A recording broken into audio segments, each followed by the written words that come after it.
To the story, we're very familiar with the story, but I started off at the place where David was giving his testimony. We all know that how this thing started out, but just for the sake of revelation knowledge, I'll just enlighten it to you.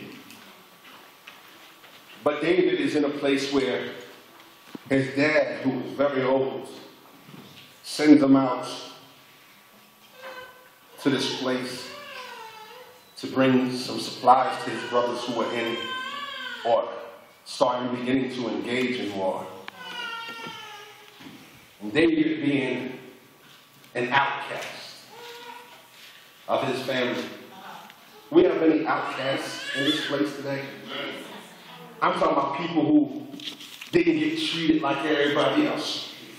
I mean, I'm talking about people in the family who are so different that they got ridiculed. Has anybody ever felt that I'm not like everybody else? You know, you might have been darker than anybody else or bigger than anybody else, or you didn't do everything, you know, when you like rock and roll and everybody else like R&B. Is there any outcast? Have you ever been an experience in outcast? Can I tell you something? I believe that there are special anointings for people who are outcasts. I believe that people who are outcasts are always the one that are called to change the world. Because see, God, the Bible says that God, He will take the foolish things to confound the wise. You understand what I'm saying? And so it's us who are always in the background of the family who God calls us out. We don't do things the same. You understand what I'm saying? And it might have been for the negative. You might have been worse than everybody else. You might have more mouth than everybody else. But for some reason, you just weren't treated like everybody else. I'm going to tell you today that you need to rise up in your Davidic anointing because David was an outcast. And look what God used him to do. It's always the people that nobody else expects to do anything. Amen.